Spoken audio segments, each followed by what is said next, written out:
ಎಲ್ಲರಿಗೂ ನಮಸ್ಕಾರ. ಸವಿರುಚಿ ರೆಸಿಪಿಗೆ ಸ್ವಾಗತ. ಆಲ್ರೆಡಿ ಚಳಿಗಾಲ ಮುಗಿದು ಮಳೆಗಾಲ ಸ್ಟಾರ್ಟ್ ಆಗ್ತಾ ಇದೆ. ಸಂಜೆ ಆಗ್ತಿದ್ದಂಗೆ ಏನಾರ ತಿಂಡಿಗಳನ್ನ ತಿನ್ಬೇಕಂತ ಅನ್ಸತ್ತಲ್ವ. ಹಾಗಾಗಿ 6 ಬಗೆಯ ತಿಂಡಿಗಳು ಮಾಡೋದನ್ನು ತೋರಿಸ್ತಾ ಇದ್ದೀನಿ. ಮೊದಲಿಗೆ ನಾನು ರವೆನ ಬಳಸ್ಕೊಂಡು ವಡೆ ಮಾಡೋದನ್ನು ತೋರಿಸ್ತಾ ಇದ್ದೀನಿ. ಹಾಗೆ ಸೋಯಾ 65, ಬೇಕ್ರಿ ಸ್ಟೈಲ್ನಲ್ಲಿ ಆಲೂಗಡ್ಡೆ ಚಿಪ್ಸು, ಸ್ಟ್ರೀಟ್ ಫುಡ್ ಸ್ಟೈಲ್ನಲ್ಲಿ ಮಸಾಲ ಪೂರಿ, ಸಂಜೆ ಟೀ ಕಾಫಿ ಟೈಮ್ನಲ್ಲಿ ತಿನ್ನಲಿಕ್ಕೆ ಅಲಸಂದೆ ವಡೆ, ಮಕ್ಕಳು ಬಹಳ ಇಷ್ಟಪಟ್ಟು ತಿಂತಕ್ಕಂಥ ಕ್ಯಾಬೇಜ್ ಪಕೋಡ. ಬನ್ನಿ ಮೊದಲಿಗೆ ಗರ್ಗರಿಯಾಗಿರ್ತಕ್ಕಂಥ ರವೆ ವಡೆನ ತುಂಬ ಸುಲಭವಾಗಿ ಗರ್ಗರಿಯಾಗಿ ಮಾಡೋದನ್ನು ನೋಡೋಣ. ನಾನಿಲ್ಲಿ ಒಂದು ಫ್ರೈ ಪ್ಯಾನ್ನ ತೊಗೊಂಡು ಇದಕ್ಕೆ ಒಂದು ಅರ್ಧ ಲೀಟ್ರಷ್ಟು ನೀರನ್ನು ಸೇರಿಸ್ಕೊಳ್ತಾ ಇದ್ದೀನಿ. ಈ ರೀತಿ ನೀರನ್ನು ಸೇರಿಸಿ ಆದಮೇಲೆ ಚೆನ್ನಾಗಿ ಕುದಿ ಬರಬೇಕು. ಕುದಿ ಬಂದಾಗ ಇದಕ್ಕೆ 1 ಟೀ ಸ್ಪೂನಷ್ಟು ಜೀರಿಗೆನ ಸೇರಿಸ್ಕೊಳ್ತಾ ಇದ್ದೀನಿ. ನೀವು ಕುದಿ ಬರಲಿಕ್ಕೆ ಮುಂಚೆನೇ ಯಾವುದೇ ಪದಾರ್ಥಗಳನ್ನ ಸೇರಿಸೋದಕ್ಕೆ ಹೋಗ್ಬಿಡಿ. ಈ ರೀತಿ ಕುದಿ ಬಂದಾದಮೇಲೆ ಸೇರಿಸ್ಕೋಬೇಕಾಗತ್ತೆ. 1 ಟೀ ಸ್ಪೂನ್ ಜೀರಿಗೆನ ಸೇರಿಸ್ಕೊಂಡು ಇದಕ್ಕೆ ಒಣಮೆಣಸಿಕಾಯಿ ಬೀಜ ಏನು ಬರುತ್ತೆ ಆ ಬೀಜಗಳನ್ನ 1 ಟೀ ಸ್ಪೂನಷ್ಟು ಸೇರಿಸ್ಕೊಂಡಿದ್ದೀನಿ. ಹಾಗೆ ಒಂದು 3 ಹಸಿಮೆಣಸಿಕಾಯಿನ ಸಣ್ಣದಾಗಿ ಕಟ್ ಮಾಡಿಕೊಂಡು ಸೇರಿಸಿದ್ದೀನಿ. 1 ಇಂಚಿನಷ್ಟು ಶುಂಠಿನ ತುರಿದು ಸೇರಿಸ್ಕೊಳ್ತಾ ಇದ್ದೀನಿ. ಸ್ವಲ್ಪ ಕರಿಬೇವಿನ ಸೊಪ್ಪನ್ನು ಸಣ್ಣದಾಗಿ ಕಟ್ ಮಾಡಿ ಸೇರಿಸ್ಕೊಂಡಿದ್ದೀನಿ. ಸ್ವಲ್ಪ ಕೊತ್ತಂಬರಿ ಸೊಪ್ಪು, ರುಚಿಗೆ ತಕ್ಕಷ್ಟು ಉಪ್ಪು. ಇಷ್ಟೂ ಪದಾರ್ಥಗಳನ್ನ ಸೇರಿಸ್ಕೊಂಡು 1 ರಿಂದ 2 ನಿಮಿಷಗಳ ಕಾಲ ಚೆನ್ನಾಗಿ ಬೇಯಿಸ್ಕೋಬೇಕಾಗತ್ತೆ. ಬೇಕಿದ್ರೆ ಕೆಲವರು ಈರುಳ್ಳಿನ ಸೇರಿಸ್ಕೊಳ್ತಾರೆ. ಈರುಳ್ಳಿ ಸೇರಿಸೋದಾದ್ರೆ ನೀವು ತುಂಬ ಸಣ್ಣದಾಗಿ ಹಚ್ಕೊಂಡು ಸೇರಿಸ್ಕೋಬೇಕಾಗತ್ತೆ. ಈ ರೀತಿ ಚೆನ್ನಾಗಿ ಕುದಿ ಬಂದ ನಂತರ ಇದಕ್ಕೆ ನಾವೀಗ ರವೆನ ಸೇರಿಸ್ಕೋಬೇಕು. ನಾನಿಲ್ಲಿ 1/4 kgಯಷ್ಟು ಮೀಡಿಯಮ್ ರವೆ, ಉಪ್ಪಿಟ್ಟು ರವೆ ಏನಿದೆ ಆ ಉಪ್ಪಿಟ್ಟು ರವೆನ ತೊಗೊಂಡು ಇದಕ್ಕೆ ಸೇರಿಸ್ಕೊಳ್ತಾ ಇದ್ದೀನಿ. ಈ ರೀತಿ ಸೇರಿಸಿ ಆದಮೇಲೆ ಚೆನ್ನಾಗಿ ನಾವು ಇದನ್ನು ಮಿಕ್ಸ್ ಮಾಡ್ಕೋಬೇಕು. ಲೋ ಫ್ಲೇಮ್ನಲ್ಲಿ ಇಟ್ಕೊಂಡೆ ಒಂದು 4 ರಿಂದ 5 ನಿಮಿಷಗಳ ಕಾಲ ರವೆ ಎಲ್ಲ ಚೆನ್ನಾಗಿ ಅರಳಬೇಕು. ಅಲ್ಲಿವರೆಗೂ ಈ ರೀತಿಯಲ್ಲಿ ಫ್ರೈ ಮಾಡ್ಕೊಳ್ಳಿ. ತುಂಬ ಜಾಸ್ತಿ ನೀರನ್ನು ಸೇರಿಸೋದಕ್ಕೆ ಹೋಗಬೇಡಿ. ನಾವು ಉಪ್ಪಿಟ್ಟನ್ನ ಯಾವ ರೀತಿ ಮಾಡ್ತೀವಿ ಆ ಉಪ್ಪಿಟ್ಟಿಗಿಂತ ಸ್ವಲ್ಪ ಗಟ್ಟಿಯಾಗಿಯೇ ಇರಬೇಕು. ಆ ರೀತಿಯಲ್ಲಿ ಚೆನ್ನಾಗಿ ಒಂದು 4 ರಿಂದ 5 ನಿಮಿಷಗಳ ಕಾಲ ಲೋ ಫ್ಲೇಮ್ನಲ್ಲಿ ಫ್ರೈ ಮಾಡ್ಕೋಬೇಕು. ಚೆನ್ನಾಗಿ ಫ್ರೈ ಆಗಿ ರವೆ ಎಲ್ಲ ಅರಳಿದ ಮೇಲೆ ಇದಕ್ಕೆ 1 ಟೇಬಲ್ ಸ್ಪೂನಷ್ಟು ಎಣ್ಣೆನ ಸೇರಿಸ್ಕೋಬೇಕಾಗತ್ತೆ. ಎಣ್ಣೆನ ಸೇರಿಸೋದ್ರಿಂದ ಬಹಳ ನೈಸಾಗಿ ಮೃದುವಾಗಿ ಬರುತ್ತೆ. ಅದಾದಮೇಲೆ ನೀವು ಒಂದು 10 ರಿಂದ 15 ನಿಮಿಷಗಳ ಕಾಲ ಕಂಪ್ಲೀಟಾಗಿ ತಣ್ಣಗಾಗಲಿಕ್ಕೆ ಬಿಟ್ಬಿಡಿ. ಅದಾದಮೇಲೆ ನಾವು ಇದನ್ನು ಚೆನ್ನಾಗಿ ಸ್ವಲ್ಪ ನಾದ್ಕೋಬೇಕು. ಈ ರೀತಿ ನಾದ್ಕೊಂಡಾದ ನಂತರ ನಾವು ಚಿಕ್ಕ ಚಿಕ್ಕ ಉಂಡೆಗಳನ್ನ ಮಾಡಿಕೊಂಡು ಉದ್ದಿನ ವಡೆ ಏನಿದೆ ಅದೇ ಆಕಾರದಲ್ಲಿ ಇದನ್ನು ಮಾಡ್ಕೋಬೇಕಾಗತ್ತೆ. ಉದ್ದಿನ ವಡೆ ಆಕಾರದಲ್ಲಿ ಮಾಡಿಕೊಂಡು ಎಣ್ಣೆ ಜೊತೆನಲ್ಲಿ ಸೇರಿಸಿ ತಿಂತಾ ಇದ್ದರೆ ಗರಿಗರಿಯಾದಂಥ ರವೆ ವಡೆ ರೆಡಿ ಆಗುತ್ತೆ. ನೋಡ್ಬೋದು ಈ ರೀತಿ ತೂತುಡೆ ಬರುತ್ತಲ್ಲ ಆ ರೀತಿ ಸ್ವಲ್ಪ ಮಧ್ಯದಲ್ಲಿ ಉಂಡೆನ ಮಾಡಿಕೊಂಡು ಈ ರೀತಿ ಹೋಲ್ನ ಮಾಡ್ಕೊಳ್ಳಿ. ಅದಾದಮೇಲೆ ನೀವು ಒಂದು ಫ್ರೈ ಪ್ಯಾನ್ ಅಥವಾ ಒಂದು ಕಡಾಯಿನಲ್ಲಿ ಎಣ್ಣೆನ ಚೆನ್ನಾಗಿ ಕಾಯಿಸ್ಕೊಳ್ಳಿ. ಎಣ್ಣೆ ಚೆನ್ನಾಗಿ ಕಾದ ನಂತರ ನೀವು ಅದನ್ನು ಮೀಡಿಯಮ್ ಫ್ಲೇಮ್ಗೆ ಇಟ್ಕೊಂಡು ಈ ವಡೆಗಳನ್ನ ಸೇರಿಸ್ಬೇಕಾಗತ್ತೆ. ತುಂಬ ಜಾಸ್ತಿ ಉರಿನ ಕೊಟ್ಟರೆ ಒಂದೇ ಸಲ ಮೇಲ್ಗಡೆ ಎಲ್ಲ ಕಪ್ಪಾಗುತ್ತೆ, ಒಳಗಡೆ ಎಲ್ಲ ನಿಮಗೆ ಹಸಿ ಹಸಿ ಆಗಿ ಉಳಿದ್ಬಿಡುತ್ತೆ. ಹಾಗಾಗಿ ಚೆನ್ನಾಗಿ ಎಣ್ಣೆ ಕಾದ ನಂತರ ಮೀಡಿಯಮ್ ಫ್ಲೇಮ್ನಲ್ಲಿ ಇಟ್ಕೊಂಡು ಈ ವಡೆಗಳನ್ನ ಸೇರಿಸ್ಕೊಂಡು ಎರಡೂ ಬದಿನಲ್ಲಿ ಒಂದು 4 ರಿಂದ 5 ನಿಮಿಷಗಳ ಕಾಲ ಸ್ವಲ್ಪ ಗೋಲ್ಡನ್ ಕಲರ್ ಬರಬೇಕು, ಯೆಲ್ಲೋ ಕಲರ್ ಬರುತ್ತೆ ಅಲ್ಲಿವರೆಗೂ ಫ್ರೈ ಮಾಡ್ಕೋಬೇಕು. ಆ ರೀತಿ ಫ್ರೈ ಮಾಡ್ಕೊಂಡಾದ ನಂತರ ಸ್ವಲ್ಪನೂ ಕೂಡ ನಿಮಗೆ ಎಣ್ಣೆನ ಇದು ಹೀರ್ಕೊಳ್ಳೋದಿಲ್ಲ. ಗರ್ಗರಿಯಾದಂಥ ರವೆ ವಡೆ ಮನೆಯಲ್ಲೇ ಸುಲಭವಾಗಿ ರೆಡಿ ಆಗುತ್ತೆ. ನೋಡ್ಬೋದು ಯಾವ ರೀತಿ ಕಲರ್ಫುಲ್ಲಾಗಿ ವಡೆ ಬೆಂದಿದೆ ಅಂತ. ಈ ರೀತಿ ಯೆಲ್ಲೋ ಕಲರ್ ಬಂದಾಗ, ಅರಿಶಿಣದ ಕಲರ್ ಬಂದಾಗ ಈ ವಡೆಗಳನ್ನ ತೆಗಿಬೇಕಾಗತ್ತೆ. ಬಿಸಿ ಬಿಸಿ ವಡೆನ ಮಾಡಿಕೊಂಡು ಚಳಿಗಾಲದಲ್ಲಿ ಮಳೆಗಾಲದಲ್ಲಿ ತಿಂತಾಯಿದ್ರೆ ಆಹಾ ಅದ್ಭುತವಾಗಿರುತ್ತೆ. ಇದೇ ವಿಧಾನದಲ್ಲಿ ಮಾಡ್ಕೊಳ್ಳಿ, ನಿಮಗೂ ಕೂಡ ಇದೇ ರೀತಿ ವಡೆ ಮನೆಯಲ್ಲೇ ರೆಡಿ ಆಗುತ್ತೆ. ನಾನು ಮಿಕ್ಕಿರ್ತಕ್ಕಂಥ ವಡೆಗಳನ್ನು ಕೂಡ ಸೇರಿಸ್ಕೊಂಡು ಬೇಯಿಸ್ಕೊಳ್ತಾ ಇದ್ದೀನಿ. ಎರಡನೇ ರೆಸಿಪಿ ಸೋಯಾ ಚಂಕ್ಸ್ನ ಬಳಸ್ಕೊಂಡು ಸೋಯಾ 65 ಮಾಡೋದನ್ನು ತೋರಿಸ್ತಾ ಇದ್ದೀನಿ. ನಾನು ತೋರಿಸ್ತಕ್ಕಂಥ ವಿಧಾನದಲ್ಲಿ ಮಾಡಿಕೊಂಡ್ರೆ ಬಹಳ ರುಚಿಯಾಗಿರುತ್ತೆ. ಮನೆಯಲ್ಲಿ ಎಲ್ಲರೂ ಕೂಡ ಪೂರ್ತಿ ಖಾಲಿ ಮಾಡಿಬಿಡ್ತೀರ, ಅಷ್ಟು ಸಖತ್ತಾಗಿರುತ್ತೆ. ಸೋಯಾ 65ನ ಮಾಡಲಿಕ್ಕೆ ನಾನಿಲ್ಲಿ ಒಂದು 150 ಗ್ರಾಮಷ್ಟು ಸೋಯಾಬೀನ್ನ ತೊಗೊಂಡಿದ್ದೀನಿ. ಮೊದಲಿಗೆ ನಾವು ಇದನ್ನು ಚೆನ್ನಾಗಿ ಬೇಯಿಸ್ಕೋಬೇಕು. ನನಗೆ ಒಂದು ಸ್ಟವ್ ಮೇಲ್ಗಡೆ ಒಂದು ಅರ್ಧ ಲೀಟ್ರನ್ನ ನೀರನ್ನು ಕಾಯಲಿಕ್ಕೆ ಇಟ್ಟಿದ್ದೆ. ಚೆನ್ನಾಗಿ ಬಿಸಿಯಾಗಿ ಕುದಿ ಬಂದ ಮೇಲೆ ನಾವು ಈ ಸೋಯಾಬೀನನ್ನು ಸೇರಿಸ್ಕೊಂಡು ಒಂದು 4 ರಿಂದ 5 ನಿಮಿಷಗಳ ಕಾಲ ಚೆನ್ನಾಗಿ ಬೇಯಿಸ್ಕೋಬೇಕು.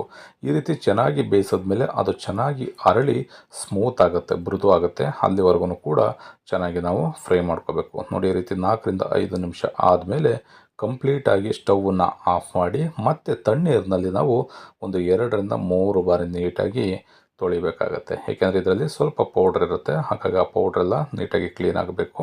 ನೋಡಿ, ಈ ರೀತಿ ಮೃದುವಾದ ಮೇಲೆ ಇದಕ್ಕೆ ತಣ್ಣೀರನ್ನು ಬೆರೆಸ್ಕೊಂಡು ಒಂದು 2 ರಿಂದ 3 ಬಾರಿ ಚೆನ್ನಾಗಿ ತೊಳಿಬೇಕಾಗತ್ತೆ.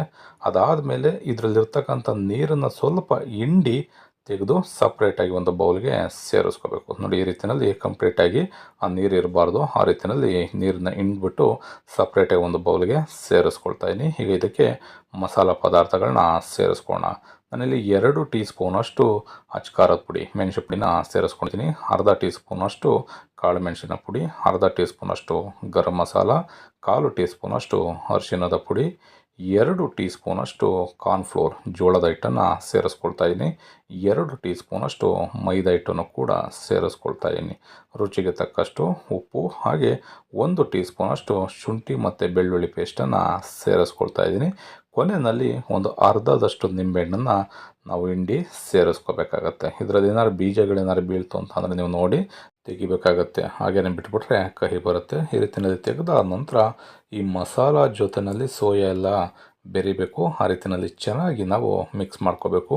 ಇದಕ್ಕೆ ಯಾವುದೇ ಕಾರಣಕ್ಕೂ ನೀರನ್ನು ಬೆರೆಸೋದಕ್ಕೆ ಹೋಗ್ಬಾರ್ದು. ಏಕೆಂದರೆ ಸೋಯಾ ನಾವು ಏನೇ ಹಿಂಡಿದ್ರೂ ಕೂಡ ಅದರಲ್ಲಿ ಸ್ವಲ್ಪ ನೀರು ಇದ್ದೇ ಇರುತ್ತೆ. ಹಾಗಾಗಿ ಅದರಲ್ಲಿರ್ತಕ್ಕಂಥ ನೀರನ್ನೇ ಬಳಸ್ಕೊಂಡು ಚೆನ್ನಾಗಿ ರೀತಿ ಮಿಕ್ಸ್ ಮಾಡ್ಕೊಳ್ಳಿ. ಅದಾದ ನಂತರ ಒಂದು 10 ನಿಮಿಷ ಮ್ಯಾರಿನೇಟ್ ಆಗಲಿಕ್ಕೆ ಬಿಟ್ಬಿಟ್ಟು ಎಣ್ಣೆಗೆ ಸೇರಿಸ್ಕೊಂಡು ಒಂದು 4 ರಿಂದ 5 ನಿಮಿಷಗಳ ಕಾಲ ಮೀಡಿಯಮ್ ಊರಿನಲ್ಲಿ ಬೇಯಿಸ್ಕೋಬೇಕಾಗತ್ತೆ. ನೋಡಿ, ಈ ರೀತಿಯಲ್ಲಿ ಎಣ್ಣೆನ ನಾವು ಚೆನ್ನಾಗಿ ಬಿಸಿ ಮಾಡ್ಕೋಬೇಕು. ಚೆನ್ನಾಗಿ ಬಿಸಿ ಆದಮೇಲೆ ಸೋಯಾನ ಸೇರಿಸಬೇಕಾದ್ರೆ ಉರಿನ ಆದಷ್ಟು ಮೀಡಿಯಮ್ ಉರಿಗೆ ತಿರುಗಿಸ್ಕೊಂಡು ಒಂದು 4 ರಿಂದ 5 ನಿಮಿಷಗಳ ಕಾಲ ಈ ರೀತಿ ಚೆನ್ನಾಗಿ ಎರಡೂ ಬದಿನಲ್ಲಿ ತಿರುಗಿಸಿ ನಾವು ಸೋಯಾನ ಬೇಯಿಸ್ಕೋಬೇಕಾಗತ್ತೆ. ತುಂಬ ಜಾಸ್ತಿನೂ ಬೇಯಿಸ್ಬಿಟ್ರೆ ನಿಮಗೆ ನಾರು ಥರ ಗಟ್ಟಿ ಆಗಿಬಿಡುತ್ತೆ. ತುಂಬ ಮೃದುವಾಗೂ ಇರಬಾರ್ದು, ತುಂಬ ಜಾಸ್ತಿನೂ ಕೂಡ ಬೇಯಿಸೋದಕ್ಕೆ ಹೋಗಬಾರ್ದು.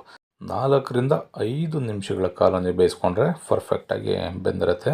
ಇದಕ್ಕೆ ನಾನೀಗ ಸ್ವಲ್ಪ ಕೊತ್ತಂಬರಿ ಸೊಪ್ಪು ಹಾಗೆ ಒಂದು 4 ಹಸಿಮೆಣ್ಸಿಕಾಯಿನ ಮಧ್ಯಕ್ಕೆ ಸೀಳಿ ಸೇರಿಸ್ಕೊಳ್ತಾ ಇದ್ದೀನಿ. ಈ ರೀತಿ ಮೆಣಸಿಕಾಯಿ ಮತ್ತು ಕರಿಬೇವಿನ ಸೊಪ್ಪನ್ನು ಸೇರಿಸಿ ನಾವು ಸೋಯಾ 65 ಜೊತೆ ತಿಂತಾಯಿದ್ರೆ ಆಹಾ, ಅದ್ಭುತವಾಗಿರುತ್ತೆ. ಈ ರೀತಿ ಅದನ್ನು ಕೂಡ ತೆಗೆಯೋದು ಇನ್ನೊಂದು ಅರ್ಧದಿಂದ 1 ನಿಮಿಷ ಇದೆ ಅಂದಾಗ ಈ ರೀತಿ ಕರಿಬೇವಿನ ಸೊಪ್ಪು ಹಾಗೆ ಹಸಿಮೆಣ್ಸಿಕಾಯಿನ ಸೇರಿಸ್ಕೊಂಡು ಫ್ರೈ ಮಾಡ್ಕೋಬೇಕಾಗತ್ತೆ. ಈಗ ನೋಡಿ, ಒಂದು 5 ನಿಮಿಷಗಳ ಕಾಲ ಚೆನ್ನಾಗಿ ಫ್ರೈ ಮಾಡಿಕೊಂಡು ತೆಗಿತಾ ಇದ್ದೀನಿ. ಎಷ್ಟು ಕಲರ್ಫುಲ್ಲಾಗಿ ಸೋಯಾ 65 ರೆಡಿ ಆಗಿದೆ ಅಂತ. 3ನೇ ರೆಸಿಪಿ ಆಲೂಗೆಡ್ಡೆ ಚಿಪ್ಸ್ನ ಬೇಕರಿ ಸ್ಟೈಲ್ನಲ್ಲಿ ಮನೆಯಲ್ಲೇ ತುಂಬ ಸುಲಭವಾಗಿ ಮಾಡೋದನ್ನು ತೋರಿಸ್ತಾ ಇದ್ದೀನಿ. ಬಹಳ ರುಚಿಯಾಗಿರುತ್ತೆ, ಹಾಗೆ ತುಂಬಾ ಗರಿಗರಿಯಾಗಿರುತ್ತೆ. ತುಂಬ ಈಸಿಯಾಗಿ ಮಾಡ್ಕೋಬೋದು. ನಾನಿಲ್ಲಿ 4 ಆಲೂಗೆಡ್ಡೆನ ಈ ರೀತಿ ಸಿಪ್ಪೆ ತೆಗೆದು ಇಟ್ಕೊಂಡಿದ್ದೀನಿ. ಈ ರೀತಿ ಒಂದು ಚಾಪರ್ನ ತೊಗೊಂಡು ನಾವು ಈ ರೀತಿ ಸ್ಲೈಸ್ ಆಗಿ ಕಟ್ ಮಾಡ್ಕೋಬೇಕಾಗತ್ತೆ. ಏಕೆಂದರೆ ಇದಕ್ಕೆ ಚಿಪ್ಸ್ ಮಾಡೋದಕ್ಕೆ ನಿಮಗೆ ಚಾಪರ್ ಇರಲೇಬೇಕು. ಚಾಕ್ನಲ್ಲಿ ಇದನ್ನು ನಾವು ಕಟ್ ಮಾಡೋಕ್ಕಾಗಲ್ಲ. ಚಾಕಲಾದರೆ ನಿಮಗೆ ದಪ್ಪ ಬಂದ್ಬಿಡುತ್ತೆ. ನೋಡಿ, ಈ ಅಳತೆಯಲ್ಲಿ ನಾವು ಚಿಪ್ಸನ್ನು ತೆಳುವಾಗಿ ನಾವು ಕಟ್ ಮಾಡ್ಕೋಬೇಕಾಗತ್ತೆ. ತುಂಬ ದಪ್ಪ ಆಗಿಬಿಟ್ರೆ ನಿಮಗೆ ಚಿಪ್ಸು ಮೆತ್ತೆ ಬಂದ್ಬಿಡುತ್ತೆ, ಕ್ರಿಸ್ಪಿ ಬರಲ್ಲ. ನೋಡಿ, ಈ ರೀತಿ ತೆಳುವಾಗಿರಬೇಕು. ಚಾಪರ್ನ ಸಹಾಯದಿಂದ ಈಗ 4 ಆಲೂಗೆಡ್ಡೆಗಳನ್ನ ಈ ರೀತಿಯಲ್ಲಿ ನಾನು ಸ್ಲೈಸ್ ಆಗಿ ಕಟ್ ಮಾಡ್ಕೊಂಡಿದ್ದೀನಿ. ಇವಾಗ ಇದನ್ನು ಒಂದು ಬಟ್ಟೆ ಮೇಲ್ಗಡೆ ಹಾಕ್ಕೊಂಡು ನೀಟಾಗಿ ನಾವು ಒಂದೊಂದನ್ನೇ ತೊಗೊಂಡು ಈ ರೀತಿ ಒರೆಸ್ಕೋಬೇಕಾಗತ್ತೆ. ಹೇಗೆಂದರೆ ಕಟ್ ಮಾಡಿದ್ಮೇಲೆ ಆಲೂಗಡ್ಡೆನಲ್ಲಿ ಸ್ವಲ್ಪ ನೀರಿನ ಅಂಶ ಬರುತ್ತೆ. ಈ ರೀತಿಯಲ್ಲಿ ಸ್ವಲ್ಪ ಡ್ರೈ ಆಗೋ ರೀತಿಯಲ್ಲಿ ಈ ರೀತಿ ಎಲ್ಲದನ್ನು ಒರೆಸಿ ಒಂದು ಪ್ಲೇಟ್ಗೆ ಹಾಕ್ಕೋಬೇಕು. ಅದಾದಮೇಲೆ ನಾನು ಎಣ್ಣೆನ ಕಾಯಲಿಕ್ಕೆ ಇಟ್ಕೊಂಡಿದ್ದೀನಿ. ಎಣ್ಣೆ ಮೀಡಿಯಮ್ ಊರಿನಲ್ಲಿ ಬಿಸಿ ಆಗಬೇಕು, ತುಂಬ ಜಾಸ್ತಿ ಬಿಸಿ ಆಗಬಾರ್ದು. ಈ ಚಿಪ್ಸು ಬೇಯಬೇಕಾದ್ರೂ ಅಷ್ಟೇ ಮೀಡಿಯಮ್ ಊರಿನಲ್ಲೇ ಕೊನೆವರೆಗೂ ಬೇಯಬೇಕಾಗತ್ತೆ. ಹೈ ಫ್ಲೇಮ್ನಲ್ಲಿ ಬೇಯಿಸೋದಕ್ಕೆ ಹೋಗ್ಬಿಡಿ. ಈ ರೀತಿ ಮೀಡಿಯಮ್ ಊರಿನಲ್ಲಿ ಎಷ್ಟು ಹಿಡಿಯುತ್ತೆ ಅಷ್ಟನ್ನು ನಾವು ಬಾಣಲಿಗೆ ಸೇರಿಸ್ಕೋಬೇಕಾಗತ್ತೆ. ನೋಡಿ, ಈ ರೀತಿ ತಿರುಗಿಸಿ ನಾವು ಗರಿ ಆಗೋವರೆಗೂ ಬೇಯಿಸ್ಕೋಬೇಕು. ಮಿನಿಮಮ್ ಅಂತ ಅಂದರೂ ಒಂದು 3 ರಿಂದ 4 ನಿಮಿಷನಾದರೂ ಬೇಕಾಗತ್ತೆ. ಈ ರೀತಿ ಎರಡೂ ಬದಿನಲ್ಲಿ ಚಿಪ್ಸ್ನ ತಿರುಗಿಸ್ತಾ ಇರಬೇಕು. ಚಿಪ್ಸನ್ನು ನೀವು ಒಂದು ಸಲ ಹಾಕಿದ್ಮೇಲೆ ನೀವು ನಿಲ್ಲಿಸೋ ಆಗಿಲ್ಲ. ಈ ರೀತಿ ತಿರುಗಿಸಿನೇ ಬೇಯಿಸ್ಕೋಬೇಕಾಗತ್ತೆ. ನೀವು ಒಂದು ಕಡೆ ಬಿಟ್ಬಿಡ್ತು ಅಂತ ಅಂದರೆ ಒಂದು ಕಡೆಯಿಂದ ಅದು ಕಪ್ಪಾಗ್ತಾ ಬಂದ್ಬಿಡುತ್ತೆ. ನೋಡಿ, ಈ ರೀತಿ ಎರಡೂ ಬದಿನಲ್ಲಿ ತಿರುಗಿಸಿ ಈ ರೀತಿ ಗೋಲ್ಡನ್ ಕಲರ್ ಬರೋವರೆಗೂ ಬೇಯಿಸ್ಕೊಳ್ಳಿ. ಗೋಲ್ಡನ್ ಕಲರ್ ಬಂದ ನಂತರ ಇದನ್ನು ಎಣ್ಣೆಯಿಂದ ನಾವು ಸಪ್ರೇಟಾಗಿ ತೆಕ್ಕೋಬೇಕಾಗತ್ತೆ. ಏಕೆಂದರೆ ಇಷ್ಟು ಬಂತು ಅಂದರೆ ನಿಮಗೆ ಕ್ರಿಸ್ಪಿ ಬಂದುಬಿಟ್ಟಿರುತ್ತೆ. ಇದಾದಮೇಲೆ ಎಣ್ಣೆಯಿಂದ ಸಪ್ರೇಟಾಗಿ ನಾನು ಒಂದು ಬಾಣಲಿನಲ್ಲಿ ಟಿಶ್ಯೂ ಪೇಪರ್ನ ಹಾಕ್ಕೊಂಡು ತೆಕ್ಕೊಳ್ತಾ ಇದ್ದೀನಿ. ಈ ರೀತಿ ಉಳಿದಿರ್ತಕ್ಕಂಥ ಆಲೂಗೆಡ್ಡೆ ಎಲ್ಲನೂ ಬೇಯಿಸ್ಕೊಂಡಾದ ನಂತರ ನಾವು ಇದಕ್ಕೆ ಉಪ್ಪು ಮತ್ತು ಖಾರನ ಸೇರಿಸ್ಕೋಬೇಕಾಗತ್ತೆ. ಈ ರೀತಿ ಬಿಸಿ ಇದ್ದಾಗಲೇ ನಾವು ಉಪ್ಪು ಖಾರನ ಸೇರಿಸಿದ್ರೆ ನಿಮಗೆ ಚೆನ್ನಾಗಿ ಉಪ್ಪು ಖಾರನೂ ಕೂಡ ಅದರಲ್ಲಿ ಕೋಟಿಂಗು ಇಟ್ಕೊಳ್ಳುತ್ತೆ. ಈಗ ಒಂದು ಬೌಲ್ನ ತೊಗೊಂಡು ಅರ್ಧ ಟೀ ಸ್ಪೂನಷ್ಟು ಅಚ್ಕಾರದ ಪುಡಿ, ಮೆಣಸು ಪುಡಿನ ಹಾಕ್ಕೊಂಡಿದ್ದೀನಿ, ಒಂದು ಚಿಟಿಕೆಯಷ್ಟು ಅರಿಶಿನ, ಅರ್ಧ ಟೀ ಸ್ಪೂನಷ್ಟು ಉಪ್ಪು, ಇಷ್ಟನ್ನು ಕೂಡ ನಾವು ಚೆನ್ನಾಗಿ ಮಿಕ್ಸ್ ಮಾಡ್ಕೋಬೇಕು. ಅದಾದಮೇಲೆ ಬಿಸಿ ಇದ್ದಾಗಲೇ ಚಿಪ್ಸ್ಗೆ ನಾವು ಸೇರಿಸ್ಕೋಬೇಕಾಗುತ್ತೆ. ನಿಮಗೆ ಎಷ್ಟು ಉಪ್ಪು ಮತ್ತು ಖಾರ ಬೇಕು ಆ ಅನುಗುಣವಾಗಿ ನೀವು ನೋಡಿಕೊಂಡು ಸೇರಿಸ್ಕೊಳ್ಳಿ. ಈ ರೀತಿಯಲ್ಲಿ ಚೆನ್ನಾಗಿ ನಾವು ಮಿಕ್ಸ್ ಮಾಡಿಕೊಂಡ್ರೆ ಗರಿಗರಿಯಾದಂಥ ಚಿಪ್ಸು ಮನೆಯಲ್ಲೇ ರೆಡಿ ಆಗುತ್ತೆ. ನಾಲ್ಕನೇ ರೆಸಿಪಿ, ಸ್ಟ್ರೀಟ್ ಫುಡ್ಗಳಲ್ಲಿ ತಿನ್ನೋದಕ್ಕಿಂತ ಮನೆಯಲ್ಲೇ ತುಂಬ ಸುಲಭವಾಗಿ ಮಸಾಲೆ ಪುರಿನ ಮಾಡಿಕೊಂಡು ತಿನ್ಬೋದು. ನಾನು ತೋರಿಸ್ತಕ್ಕಂಥ ವಿಧಾನದಲ್ಲಿ ಮಾಡಿಕೊಂಡ್ರೆ ಒಂದು ಪ್ಲೇಟು ತಿನ್ನೋ ಜಾಗದಲ್ಲಿ ನೀವು 2 ಪ್ಲೇಟ್ ಬೇಕಿದ್ರೂ ತಿಂದ್ಬಿಡ್ತೀರಾ, ಅಷ್ಟು ರುಚಿಯಾಗಿರುತ್ತೆ. ಬನ್ನಿ ಇದಕ್ಕೆ ಏನೇನು ಪದಾರ್ಥಗಳು ಬೇಕು, ಯಾವ ರೀತಿ ಮಾಡೋದು ನೋಡ್ಕೊಳ್ಳೋಣ. ನಾನಿಲ್ಲಿ ಮಸಾಲಾನ ರುಬ್ಕೊಳ್ಳಿಕ್ಕೆ ಮೊದಲಿಗೆ ಮಸಾಲ ಪದಾರ್ಥಗಳನ್ನ ಫ್ರೈ ಮಾಡ್ಕೊಳ್ತಾ ಇದ್ದೀನಿ. ಒಂದು ಫ್ರೈ ಪ್ಯಾನ ತೊಗೊಂಡು 1 ಪೀಸು ಚಕ್ಕೆ, ಒಂದು 3 ಲವಂಗ, 1 ಗೆಡ್ಡೆ ಬೆಳ್ಳುಳ್ಳಿ, ಹಾಗೆ 1 ಇಂಚಿನಷ್ಟು ಶುಂಠಿ, 1 ಟೀ ಸ್ಪೂನಷ್ಟು ಜೀರಿಗೆ, ಒಂದು 4ರಿಂದ 5 ಹಸಿಮೆಣಸಿಕಾಯಿ ನೀವು ಖಾರಕ್ಕೆ ಅನುಗುಣವಾಗಿ ಸೇರಿಸ್ಕೋಬೇಕಾಗತ್ತೆ. ಇಷ್ಟು ಪದಾರ್ಥಗಳನ್ನ ಸೇರಿಸಿ ಆದಮೇಲೆ ಕಡಿಮೆ ಉರಿನಲ್ಲೇ ಇಟ್ಕೊಂಡು ಒಂದು 2ರಿಂದ 3 ನಿಮಿಷಗಳ ಕಾಲ ಚೆನ್ನಾಗಿ ಈ ಪದಾರ್ಥಗಳನ್ನ ಫ್ರೈ ಮಾಡ್ಕೋಬೇಕು. ಇದಕ್ಕೇನೆ ನಾನಿವಾಗ 1 ಈರುಳ್ಳಿನ ಕಟ್ ಮಾಡಿ ಸೇರಿಸ್ಕೊಳ್ತಾ ಇದ್ದೀನಿ, ಹಾಗೆ 1 ಟೊಮೊಟೊನೂ ಕೂಡ ಕಟ್ ಮಾಡಿ ಸೇರಿಸ್ಕೊಳ್ತಾ ಇದ್ದೀನಿ. ಈರುಳ್ಳಿ ಮತ್ತು ಟೊಮೊಟೊ ಸ್ವಲ್ಪ ಚೆನ್ನಾಗಿ ಫ್ರೈ ಆಗಬೇಕು. ಸ್ವಲ್ಪ ಮೃದುವಾಗೋವರೆಗೂ ಮತ್ತೆ ನಾವು 1ರಿಂದ 2 ನಿಮಿಷಗಳ ಕಾಲ ಚೆನ್ನಾಗಿ ಫ್ರೈ ಮಾಡ್ಕೋಬೇಕು. ಈ ರೀತಿ ಮಸಾಲ ಪದಾರ್ಥಗಳನ್ನ ಫ್ರೈ ಮಾಡಿ ನಾವು ಮಸಾಲಾನ ರೆಡಿ ಮಾಡಿಕೊಂಡ್ರೆ ಬಹಳ ರುಚಿಯಾಗಿರ್ತಕ್ಕಂಥ ಮಸಾಲ ರೆಡಿ ಆಗುತ್ತೆ. 1 ಚಿಟಿಕೆಯಷ್ಟು ಅರಿಶಿಣ, ಸ್ವಲ್ಪ ಕೊತ್ತಂಬರಿ ಸೊಪ್ಪು, ಸ್ವಲ್ಪ ಪುದೀನ ಸೊಪ್ಪು, ಇದನ್ನು ಕೂಡ ಇವಾಗಲೇ ಸೇರಿಸ್ಕೊಂಡು ಚೆನ್ನಾಗಿ ಫ್ರೈ ಮಾಡ್ಕೋಬೇಕು. ಈ ರೀತಿ ಎಲ್ಲ ಪದಾರ್ಥಗಳು ಚೆನ್ನಾಗಿ ಫ್ರೈ ಆದಮೇಲೆ ಒಂದು 10 ನಿಮಿಷಗಳ ಕಾಲ ತಣ್ಣಗಾಗಲಿಕ್ಕೆ ಬಿಡಬೇಕು. ಅದಾದಮೇಲೆ ನಾವು ಮಸಾಲಾನ ರುಬ್ಕೋಬೇಕಾಗತ್ತೆ. ನಾನಿಲ್ಲಿ ಒಂದು ಕುಕ್ಕರ್ನ ತೊಗೊಂಡು ಆಲೂಗಡ್ಡೆ ಮತ್ತು ಬಟಾಣಿನ ಮೊದಲೇ ಬೇಯಿಸಿಟ್ಕೊಂಡಿದ್ದೀನಿ. 2 ಆಲೂಗಡ್ಡೆನ ಸಿಪ್ಪೆನ ತೆಗೆದು ಕಟ್ ಮಾಡಿ ಸೇರಿಸ್ಕೊಂಡಿದ್ದೆ. ಹಾಗೆ ಬಟಾಣಿನ ಒಂದು 5ರಿಂದ 6 ಗಂಟೆಗಳ ಕಾಲ ನೆನೆಸಿ ಅದನ್ನು ಕೂಡ ಸೇರಿಸ್ಕೊಂಡು ಒಂದು 4 ವಿಷಲ್ ನಾನಿವಾಗ ಬೇಯಿಸ್ಕೊಂಡಿದ್ದೀನಿ. ನೋಡ್ಬೋದು ಆಲೂಗಡ್ಡೆ ಮತ್ತು ಬಟಾಣಿ ಚೆನ್ನಾಗಿ ಬೆಂದಿದೆ. ಈ ರೀತಿಯಲ್ಲಿ ಬೇಯಿಸ್ಕೊಂಡಾದ ನಂತರ ಸ್ವಲ್ಪ ಬಟಾಣಿನ ನಾವು ಮಸಾಲಾನ ರುಬ್ಬಲಿಕ್ಕೆ ತೆಗೆದಿಟ್ಕೋಬೇಕು. ಒಂದು 2 ಟೇಬಲ್ ಸ್ಪೂನಷ್ಟು ತೆಗೆದಿಟ್ಕೊಂಡ್ರೆ ಸಾಕಾಗತ್ತೆ. ಅದಾದ ನಂತರ ನಾವು ಆಲೂಗಡ್ಡೆನ ಸಪ್ರೇಟಾಗಿ ತೆಕ್ಕೊಂಡು ಇದನ್ನು ಸ್ವಲ್ಪ ಮ್ಯಾಶ್ ಮಾಡಿ ಮತ್ತೆ ಬಟಾಣಿ ಜೊತೆಯಲ್ಲಿ ಸೇರಿಸ್ಕೋಬೇಕಾಗತ್ತೆ. ನೀವು ಹೊರಗಡೆ ಮಸಾಲೆ ಪೂರಿ ತಿಂದರೆ ಅವರು ಮಸಾಲಾಗೆ ಆಲೂಗಡ್ಡೆನ ಸೇರಿಸೋದಿಲ್ಲ, ಬಟಾಣಿನೇ ಜಾಸ್ತಿ ಬೇಯಿಸ್ಕೊಂಡು ಸೇರಿಸಿದಾಗ ಅದರಲ್ಲಿ ಬರ್ತಕ್ಕಂಥ ನೀರನ್ನು ಮಸಾಲಾಗೆ ಸೇರಿಸಿ ಸ್ವಲ್ಪ ಗಟ್ಟಿ ಬರೋವರೆಗೂ ಬೇಯಿಸ್ಕೊಳ್ತಾರೆ. ನಾವು ಮನೆಯಲ್ಲಿ ಬರೀ 1 ಕಪ್ಪಿನಷ್ಟು ನಾವು ಬಟಾಣಿನ ಬೇಯಿಸ್ಕೊಳ್ಳೋದ್ರಿಂದ ಅದ್ರ ಜೊತೆಯಲ್ಲೇ ಆಲೂಗಡ್ಡೆನ ಸೇರಿಸಿ ಬೇಯಿಸ್ಕೋಬೇಕಾಗತ್ತೆ. ನಾನಿಲ್ಲಿ 2 ಆಲೂಗಡ್ಡೆನ ಸಿಪ್ಪೆ ತೆಗೆದು ಸೇರಿಸ್ಕೊಂಡಿದ್ದೀನಿ, ಹಾಗೆ ಬಟಾಣಿನ ಒಂದು 100 ಗ್ರಾಮಷ್ಟು ಸೇರಿಸ್ಕೊಂಡಿದ್ದೀನಿ. ನೋಡಿ ಇವಾಗ ಚೆನ್ನಾಗಿ ಆಲೂಗಡ್ಡೆ ಬಟಾಣಿ ಎಲ್ಲ ಬೆರೆತಿದೆ. ಇವಾಗ ಮಸಾಲಾನು ಕೂಡ ತಣ್ಣಗಾಗಿದೆ. ಇದಕ್ಕೆ ನಾವು ತೆಗೆದಿಟ್ಕೊಂಡಿರ್ತಕ್ಕಂಥ 2 ಟೇಬಲ್ ಸ್ಪೂನಷ್ಟು ಬಟಾಣಿನ ಸೇರಿಸಿ ಸ್ವಲ್ಪ ನೀರನ್ನು ಬೆರೆಸಿ ಮಸಾಲಾನ ರುಬ್ಕೋಬೇಕಾಗತ್ತೆ. ಮೇಯ್ನ್ ನಿಮ್ಗೆ ಏನಂತಂದರೆ ರುಚಿ ಕೊಡ್ತಕ್ಕಂಥದ್ದು ಮಸಾಲೆ ಪುರಿನಲ್ಲಿ ಈ ಮಸಾಲಾನೇ. ಈಗ ನೋಡಿ ಈ ರೀತಿ ಸ್ವಲ್ಪನೂ ಕೂಡ ತರ್ತರಿ ಇರಬಾರ್ದು, ಆ ರೀತಿಯಲ್ಲಿ ನುಣ್ಣಗೆ ನಾವು ಮಸಾಲಾನ ರುಬ್ಕೋಬೇಕಾಗತ್ತೆ. ಮಸಾಲಾನ ರೆಡಿ ಮಾಡಲಿಕ್ಕೆ ಒಂದು ಕಡಾಯಿನ ತೊಗೊಂಡು ಇದಕ್ಕೆ 2 ಟೇಬಲ್ ಸ್ಪೂನಷ್ಟು ಎಣ್ಣೆನ ಸೇರಿಸ್ಕೊಳ್ತಾ ಇದ್ದೀನಿ. ಎಣ್ಣೆ ಸ್ವಲ್ಪ ಬಿಸಿ ಆದಮೇಲೆ ಅರ್ಧ ಟೀ ಸ್ಪೂನಷ್ಟು ಧನಿಯಾ ಪುಡಿ, 1/4 ಟೀ ಸ್ಪೂನಷ್ಟು ಗರಂ ಮಸಾಲಾನ ಸೇರಿಸ್ಕೊಳ್ತಾ ಇದ್ದೀನಿ.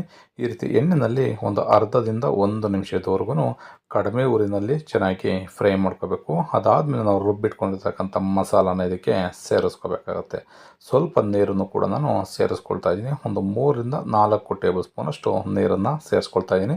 ನಿಮಗೆ ನೆಕ್ಸ್ಟ್ ಮಸಾಲ ಬೇಯ್ತಾ ಗಟ್ಟಿ ಬಂದರೆ ಮಾತ್ರ ನೀವು ನೀರನ್ನು ಸೇರಿಸ್ಬೇಕಾಗತ್ತೆ. ಈಗ ರುಚಿಗೆ ತಕ್ಕಷ್ಟು ಉಪ್ಪನ್ನು ಕೂಡ ಇವಾಗಲೇ ಸೇರಿಸ್ಕೊಳ್ತಾ ಇದ್ದೀನಿ. ಈ ರೀತಿ ಉಪ್ಪನ್ನು ಸೇರಿಸಿ ಆದಮೇಲೆ ಚೆನ್ನಾಗಿ ನಾವು ಒಂದು 4ರಿಂದ 5 ನಿಮಿಷಗಳ ಕಾಲ ಮೀಡಿಯಮ್ ಊರಿನಲ್ಲಿ ಇಟ್ಕೊಂಡು ಚೆನ್ನಾಗಿ ಮಸಾಲಾನ ಬೇಯಿಸ್ಕೋಬೇಕು. ಸ್ವಲ್ಪನೂ ಕೂಡ ಹಸಿ ಸ್ಮೆಲ್ ಇರಬಾರ್ದು, ಆ ರೀತಿಯಲ್ಲಿ ಚೆನ್ನಾಗಿ ಬೇಯಿಸ್ಕೋಬೇಕು. ಅದಾದಮೇಲೆ ನಾವು ಬಟಾಣಿ ಮತ್ತು ಆಲೂಗಡ್ಡೆನ ಮಿಕ್ಸ್ ಮಾಡಿ ಇಟ್ಕೊಂಡಿದ್ವಲ್ಲ ಅದನ್ನು ಕೂಡ ಇದಕ್ಕೆ ಸೇರಿಸ್ಕೋಬೇಕಾಗುತ್ತೆ. ಈ ರೀತಿ ಸೇರಿಸ್ಕೊಂಡು ತುಂಬ ಗಟ್ಟಿ ಇದ್ದರೆ ಮಾತ್ರ ಮತ್ತೆ ಸ್ವಲ್ಪ ನೀರನ್ನು ನೀವು ಸೇರಿಸ್ಕೊಳ್ಳಿ.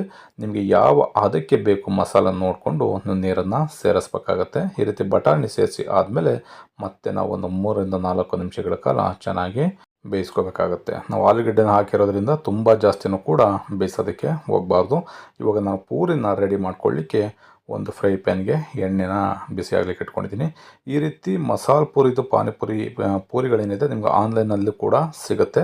ಮನೆಯಲ್ಲೂ ಬೇಕಿದ್ರೆ ನೀವು ಮಾಡ್ಕೋಬೋದು. ನಾನು ಆಲ್ರೆಡಿ ಪೂರಿ ರೆಸಿಪಿನ ಯಾವ ರೀತಿ ಮಾಡೋದು ಅನ್ನೋದನ್ನು ಡಿಸ್ಕ್ರಿಪ್ಷನ್ ಬಾಕ್ಸಲ್ಲಿ ಮತ್ತು ಎಂಡ್ ಸ್ಕ್ರೀನಲ್ಲೂ ಕೂಡ ಕೊಟ್ಟಿರ್ತೀನಿ. ಅಲ್ಲೂ ಕೂಡ ನೀವು ಮನೆಯಲ್ಲೇ ಪ್ರಿಪೇರ್ ಮಾಡೋದಾದರೆ ಮಾಡ್ಕೋಬೋದು. ನಾನಿಲ್ಲಿ ರೆಡಿಮೇಡ್ ಪೂರಿನ ಆನ್ಲೈನ್ ಮುಖಾಂತರ ತರಿಸ್ಕೊಂಡಿದ್ದೀನಿ. ಈ ಪೂರಿನಷ್ಟೇ ತುಂಬ ಗರಿಗರಿಯಾಗಿ ತುಂಬ ಚೆನ್ನಾಗಿರುತ್ತೆ. ನೋಡಿ, ಈ ರೀತಿ ಎಣ್ಣೆ ಚೆನ್ನಾಗಿ ಕಾದ ನಂತರ ನಾವು ಈ ಪೂರಿನ ಸೇರಿಸ್ಕೊಂಡ್ರೆ ಪೂರಿನೂ ಕೂಡ ಬಹಳ ಗರ್ಗರಿಯಾಗಿ ಉಬ್ಬಿ ಬರುತ್ತೆ.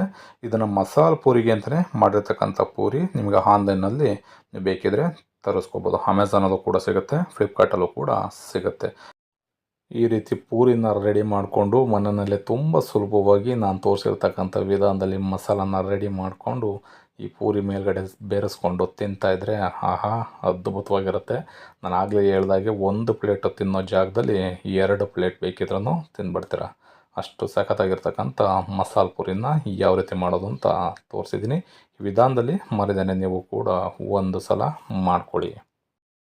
5ನೇ ರೆಸಿಪಿ, ಸಂಜೆ ಟೀ ಕಾಫಿ ಟೈಮ್ನಲ್ಲಿ ಗರಿಗರಿಯಾಗಿರ್ತಕ್ಕಂಥ ಅಲಸಂದೆ ಕಾಳನ್ನು ಬಳಸ್ಕೊಂಡು ಮಾಡ್ತಕ್ಕಂಥ ವಡೆನ ತೋರಿಸ್ತಾ ಇದ್ದೀನಿ.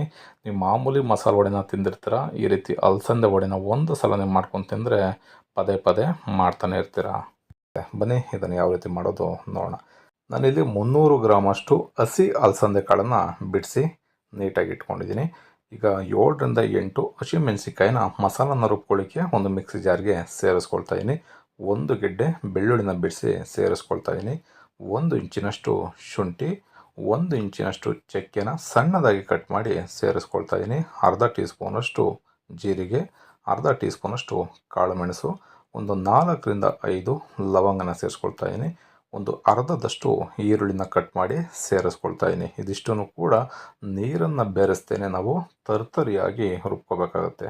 ಈ ರೀತಿ ರುಬ್ಕೊಂಡಾದ ನಂತರ ಇದಕ್ಕೆ ನಾವು ಅಲಸಂದೆ ಕಾಳನ್ನು ಬೆರೆಸ್ಕೊಂಡು ತರ್ತರಿಯಾಗಿಯೇ ರುಬ್ಕೋಬೇಕು. ತುಂಬ ಸಣ್ಣಗೆ ರುಬ್ಬೋದಕ್ಕೆ ಹೋಗಬಾರ್ದು. ಈಗ ಅಲಸಂದೆ ಕಾಳನ್ನು ಕೂಡ ಸೇರಿಸ್ಕೊಳ್ತಾ ಇದ್ದೀನಿ. ನೀವು ಹಸಿ ಅಲಸಂದೆ ಕಾಳಿದೆ ಅಂತ ಅಂದರೆ ಈ ರೀತಿ ಹಸಿ ಅಲಸಂದೆ ಕಾಳನ್ನೇ ತೊಗೊಂಡೆ ನೀವು ವಡೆನ ಮಾಡ್ಕೋಬೋದು. ಅಥವಾ ಒಣ ಅಲಸಂದೆ ಕಾಳಿದ್ದರೆ ಒಂದು 4ರಿಂದ 5 ಗಂಟೆಗಳ ಕಾಲ ನೆನೆಸಿ ಈ ರೀತಿಯಲ್ಲಿ ಮಾಡ್ಕೋಬೇಕಾಗತ್ತೆ. ನೋಡಿ, ನಾವು ರುಬ್ಬಿದಾಗ ಈ ರೀತಿ ತರ್ತರಿಯಾಗಿರಬೇಕು. ತುಂಬ ಸಣ್ಣಗೆ ರುಬ್ಬೋದಕ್ಕೆ ಹೋಗಬಾರ್ದು. ಈಗ ಮಿಕ್ಕಿರ್ತಕ್ಕಂಥ ಕಾಳನ್ನು ಕೂಡ ನಾನು ರುಬ್ಕೊಂಡು ಇದ್ರ ಜೊತೆಯಲ್ಲೇ ಸೇರಿಸ್ಕೊಳ್ತಾ ಇದ್ದೀನಿ. ಈ ರೀತಿ ಎಲ್ಲ ಕಾಳನ್ನು ನಾವು ತರ್ತರಿಯಾಗಿ ರುಬ್ಕೊಂಡಾದ ನಂತರ ಇದಕ್ಕೆ ಸಣ್ಣದಾಗಿ ಸ್ವಲ್ಪ ಕರಿಬೇವಿನ ಸೊಪ್ಪನ್ನು ಕಟ್ ಮಾಡಿ ಸೇರಿಸ್ಕೊಳ್ತಾ ಇದ್ದೀನಿ. ಸ್ವಲ್ಪ ಕೊತ್ತಂಬರಿ ಸೊಪ್ಪನ್ನು ಕೂಡ ಸಣ್ಣದಾಗಿ ಕಟ್ ಮಾಡಿ ಸೇರಿಸ್ಕೊಳ್ತಾ ಇದ್ದೀನಿ. 1 ಈರುಳ್ಳಿನ ಚಿಕ್ಕ ಚಿಕ್ಕ ಪೀಸಸ್ಗಳಾಗಿ ಕಟ್ ಮಾಡಿ ಸೇರಿಸ್ಕೊಳ್ತಾ ಇದ್ದೀನಿ. ರುಚಿಗೆ ತಕ್ಕಷ್ಟು ಉಪ್ಪು, 1 ಟೇಬಲ್ ಸ್ಪೂನಷ್ಟು ಅಕ್ಕಿ ಹಿಟ್ಟು. ಅಕ್ಕಿ ಹಿಟ್ಟನ್ನು ಹಾಕೋದ್ರಿಂದ ನಿಮಗೆ ಕ್ರಿಸ್ಪಿನೂ ಜಾಸ್ತಿ ಬರುತ್ತೆ. ಮತ್ತು ಈ ಅಲಸಂದೆ ಕಾಳು ಏನಿದೆ ನಾವು ರುಬ್ಕೊಂಡಾಗ ತುಂಬ ಮೆತ್ತೆ ಆಗಿಬಿಡುತ್ತೆ. ಹಾಗಾಗಿ ಸ್ವಲ್ಪ ಅಕ್ಕಿ ಹಿಟ್ಟನ್ನು ಹಾಕ್ಕೊಂಡ್ರೆ ನಿಮ್ಮ ವಡೆನೂ ಕೂಡ ಕ್ರಿಸ್ಪಿಯಾಗಿ ಚೆನ್ನಾಗಿ ಬರುತ್ತೆ. ನಿಮಗೆ ತುಂಬ ಮೆತ್ತೆ ಆಯಿತು ಅಂತ ಅಂದರೆ 2 ಟೇಬಲ್ ಸ್ಪೂನಷ್ಟು ಅಕ್ಕಿ ಹಿಟ್ಟನ್ನು ತೊಗೋಬೋದು. ಈ ರೀತಿ ಮಿಕ್ಸ್ ಮಾಡ್ಕೊಂಡಾದ ನಂತರ ನೋಡಿ, 2 ಬೆಳ್ಳಲ್ಲಿ ಈ ರೀತಿ ಪ್ರೆಸ್ ಮಾಡಿದ್ರೆ ಸಾಕು, ವಡೆ ನಿಮಗೆ ರೆಡಿ ಆಗಿಬಿಡುತ್ತೆ. ಈ ರೀತಿಯಲ್ಲಿ ನೀವು ತಟ್ಕೊಂಡು ಎಣ್ಣೆ ಜೊತೆ ಸೇರಿಸ್ಬೇಕಾಗತ್ತೆ. ಈ ಅಲಸಂದೆ ವಡೆಗೆ ನಾವು ಮಧ್ಯಕ್ಕೆ ಈ ರೀತಿ ಮೆಣಸಿಕಾಯಿನ ಕಟ್ ಮಾಡಿಕೊಂಡು ವಡೆ ಜೊತೆ ಸೇರಿಸಿ ತಿಂತಾ ಇದ್ದರೆ ಹಬ್ಬ ಚಳಿ ಮಳೆ ಜೊತೆಯಲ್ಲಿ ಅದ್ಭುತವಾಗಿರುತ್ತೆ. ಈ ರೀತಿ ಬೇಕಿದ್ರೂ ನೀವು ಎಣ್ಣೆಗೆ ಸೇರಿಸ್ಕೋಬೋದು. ಬನ್ನಿ ಈಗ ಎಣ್ಣೆನ ಕಾಯಲಿಕ್ಕೆ ಇಟ್ಕೊಳ್ಳೋಣ. ಎಣ್ಣೆನ ನಾವು ಚೆನ್ನಾಗಿ ಕಾಯಿಸ್ಕೊಂಡು ಮೀಡಿಯಮ್ ಫ್ಲೇಮ್ಗೆ ಇಟ್ಕೊಂಡು ವಡೆಗಳನ್ನ ಒಂದೊಂದನೇ ಸೇರಿಸ್ಬೇಕಾಗತ್ತೆ. ಉರಿ ಜಾಸ್ತಿ ಕೊಟ್ಕೊಂಡು ನಾವು ವಡೆನ ಬೇಯಿಸೋದಕ್ಕೆ ಹೋದರೆ ಮೇಲ್ಗಡೆ ಭಾಗ ಏನಿದೆ ಅದು ಚೆನ್ನಾಗಿ ಫ್ರೈ ಆಗುತ್ತೆ, ಒಳಗಡೆ ಎಲ್ಲ ನಿಮಗೆ ಹಸಿ ಉಳ್ಕೊಂಬಿಡುತ್ತೆ. ಹಾಗಾಗಿ ಎಣ್ಣೆ ಚೆನ್ನಾಗಿ ಕಾದ ನಂತರ ಮೀಡಿಯಮ್ ಫ್ಲೇಮ್ ಅಥವಾ ಲೋ ಫ್ಲೇಮ್ಗೆ ಹಾಕ್ಕೊಂಡು ವಡೆಗಳನ್ನ ಸೇರಿಸ್ಕೊಳ್ಳಿ. ವಡೆಗಳನ್ನ ಸೇರಿಸಿದ್ಮೇಲೆ 1ರಿಂದ 1.5 ನಿಮಿಷಗಳ ಕಾಲ ಕಂಪ್ಲೀಟಾಗಿ ಅದನ್ನು ಬೇಯಲಿಕ್ಕೆ ಬಿಡಬೇಕು. ಅದಾದಮೇಲೆ ನಾವು ಎರಡೂ ಬದಿನಲ್ಲಿ ತಿರುಗಿಸಿ ಒಂದು 4ರಿಂದ 5 ನಿಮಿಷಗಳ ಕಾಲ ಸ್ವಲ್ಪ ಗರ್ಗರಿ ಆಗಬೇಕು ವಡೆ, ಅಲ್ಲಿವರೆಗೂ ಬೇಯಿಸ್ಕೋಬೇಕಾಗತ್ತೆ. ನೋಡಿ, ಚೆನ್ನಾಗಿ ಅದು ಕಲ್ಲರ್ ಬಂದರೆ ನಿಮಗೆ ಗೊತ್ತಾಗುತ್ತೆ ವಡೆ ಬೆಂದಿದೆಯೋ ಇಲ್ವೋ ಅಂತ. ಈ ರೀತಿಯಲ್ಲಿ ಲೋ ಫ್ಲೇಮ್ ಅಥವಾ ಮೀಡಿಯಮ್ ಫ್ಲೇಮ್ನಲ್ಲಿ ಇಟ್ಕೊಂಡು ವಡೆನ ಚೆನ್ನಾಗಿ ನೀವು ಬೇಯಿಸ್ಕೊಳ್ಳಿ. ಒಳಗಡೆನೂ ಕೂಡ ಚೆನ್ನಾಗಿ ಕ್ರಿಸ್ಪಿಯಾಗಿ ಮೆದುವಾಗಿ ಬೇಯುತ್ತೆ. ಮೇಲ್ಗಡೆ ಭಾಗ ಏನಿದೆ ಕ್ರಿಸ್ಪಿಯಾಗಿ ವಡೆ ತಿನ್ನಲಿಕ್ಕೆ ಸೂಪರಾಗಿರುತ್ತೆ. ನೋಡ್ಬೋದು ಎಷ್ಟು ಸಖತ್ತಾಗಿ ವಡೆ ರೆಡಿಯಾಗಿದೆ ಅಂತ. ಈ ವಿಧಾನದಲ್ಲಿ ಮರೆಯದೇ ನೀವು ಕೂಡ ಒಂದು ಸಲ ಮನೆಯಲ್ಲಿ ಟ್ರೈ ಮಾಡಿ. 6ನೇ ರೆಸಿಪಿ, ಎಲೆಕೋಸನ್ನು ಅಂದರೆ ಕ್ಯಾಬೇಜ್ನ ಬಳಸ್ಕೊಂಡು ಗರಿಗರಿಯಾಗಿರ್ತಕ್ಕಂಥ ಪಕೋಡನ ಯಾವ ರೀತಿ ಮಾಡೋದು ಅಂತ ತೋರಿಸ್ತಾ ಇದ್ದೀನಿ. ಈ ರೀತಿ ಪಕೋಡನ ನೀವು ಮಾಡಿಕೊಂಡ್ರೆ ಮನೆಯಲ್ಲಿ ಮಕ್ಕಳುಗಳಿದ್ರಂತೂ ಪೂರ್ತಿ ಖಾಲಿ ಮಾಡಿಬಿಡ್ತಾರೆ. ಬನ್ನಿ ಇದನ್ನು ಸುಲಭವಾಗಿ ಯಾವ ರೀತಿ ಮಾಡೋದು ನೋಡ್ಕೊಳ್ಳೋಣ ಬನ್ನಿ. ನಾನಿಲ್ಲಿ ಅರ್ಧ ಕೆ ಜಿಯಷ್ಟು ಎಲೆಕೋಸನ್ನು ತೊಗೊಂಡು ಈ ರೀತಿ ಸ್ಲೈಸ್ ಆಗಿ ಕಟ್ ಮಾಡ್ಕೊಂಡಿದ್ದೀನಿ. ಉದ್ದುದ್ದಾಗಿ ಸ್ಲೈಸ್ ಆಗಿ ಬರಬೇಕು. ಈ ರೀತಿಯಲ್ಲಿ ಒಂದು ಅರ್ಧ ಕೆ ಜಿಯಷ್ಟು ನಾನು ತೊಗೊಂಡು ಸ್ಲೈಸ್ ಆಗಿ ಕಟ್ ಮಾಡಿ ಇಟ್ಕೊಂಡಿದ್ದೀನಿ. ಇದಕ್ಕೆ ನಾನೀಗ ಒಂದು ಈರುಳ್ಳಿನ ಸಣ್ಣದಾಗಿ ಕಟ್ ಮಾಡಿಕೊಂಡು ಸೇರಿಸ್ಕೊಳ್ತಾ ಇದ್ದೀನಿ. ಹಾಗೆಯೇ 1 ಟೀ ಸ್ಪೂನಷ್ಟು ಜೀರಿಗೆನ ಸೇರಿಸ್ಕೊಳ್ತಾ ಇದ್ದೀನಿ.